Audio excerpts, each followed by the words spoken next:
Ok, Maxito, vamos para 2007. Seguinte, essa tela é um pouquinho diferente. Você vai concordar comigo, vai entrar para vocês agora. Porque nós temos 3 pilotos com a diferença de 1 ponto.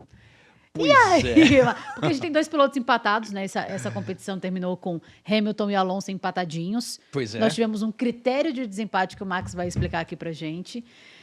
E aí? Pois é, né? Eu gostei dessa competição, viu? Não, esse campeonato, para mim, primeiro de tudo, esse foi o campeonato mais apertado Que em temporada. termos de pontuação do primeiro pro terceiro. Lógico, a gente teve aquele campeonato decidido por meio ponto do primeiro pro segundo, Claro. de 84, mas esse do primeiro pro terceiro foi apenas 1 ponto. Entre o primeiro, que foi o Kimi Raikkonen, e o terceiro, que foi o Alonso. Indo por partes, por que o Alonso, que ficou empatado em termos de pontuação com o Hamilton, foi terceiro no campeonato e o Hamilton segundo? Pelo critério de desempate. O critério de desempate é, se você tem 2 pilotos com a mesma pontuação em qualquer posição, primeiro, último, penúltimo, terceiro, o critério de desempate é quem tem os melhores resultados. E nessa temporada de 2007, o Hamilton teve mais vitórias do que o Alonso. Então eles pegam pelos melhores resultados de cada um. Se o Hamilton teve, sei lá, 5 vitórias e o Alonso 4, o Hamilton, no critério de desempate, acabou superando o Alonso. E esse foi também um campeonato que, sem tirar qualquer mérito do Kimi, mas era um campeonato que o cara, para ganhar, era o Hamilton. Já no seu ano de estreia, para mim, da história da Fórmula 1, a coisa mais impressionante que eu vi na Fórmula 1 foi o ano de estreia do Hamilton, que foi justamente a temporada de 2007. Por quê? Eu nunca vi um piloto chegar disputando um campeonato da maneira que o Hamilton chegou.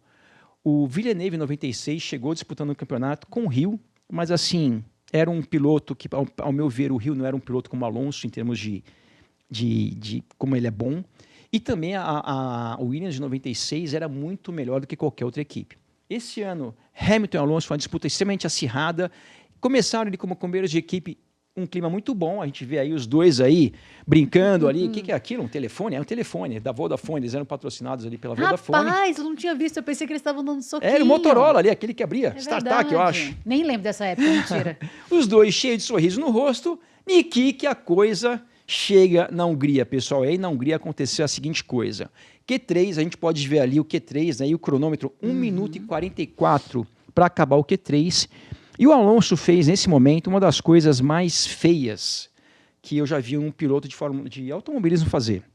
Os dois da McLaren, né, o Alonso parou para colocar o segundo jogo de pneu dele no Q3, isso foi no Grande Prêmio da Hungria, e em vez de ele ir para a pista, e a gente vê na cronometragem ali, o Hamilton estava na liderança. Está em primeiro ali, e o Alonso estava em segundo. E quando liberaram o Alonso para ir para a pista, o Alonso, em vez de sair, ele ficou parado. Ele ficou parado, o cronômetro andando, ele ficou, se não me engano, 15 ou 20 segundos parado para voltar para a pista. E quando ele voltou para a pista, o tempo que ele ficou parado é o tempo que faltou para o Hamilton colocar os pneus dele e abrir uma volta. Ou seja, quando aconteceu isso aí, o Alonso foi lá, abriu a volta dele para fazer a última tentativa do Q3. Em função do Alonso ter ficado parado ali 15 segundos mais ou menos a mais do que deveria, o Hamilton, quando ele foi para a pista, ele não conseguiu abrir a volta, acabou a classificação antes de ele abrir a volta.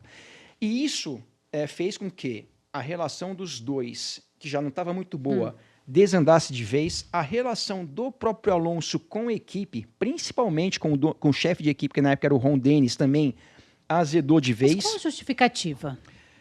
O Alonso falou um monte de groselha. Fala assim, não, demorou porque demora, o vento, a luz, a sombra. Foi justamente nessa imagem da entrevista coletiva, né? Perguntaram para ele, ele deu um monte de desculpa na cara de pau.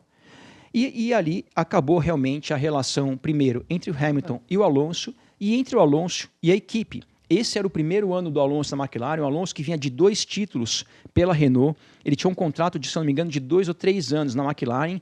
A McLaren e o Alonso se separaram ao final dessa temporada.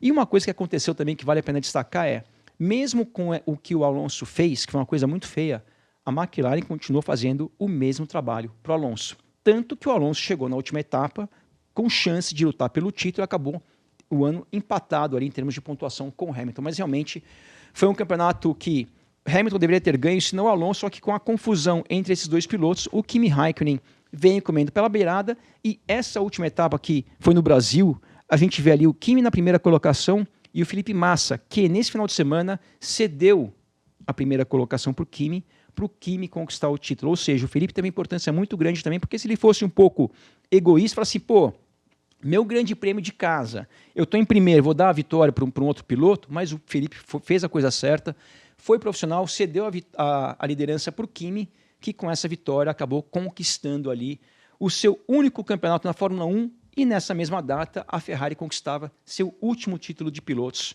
aqui em Interlagos.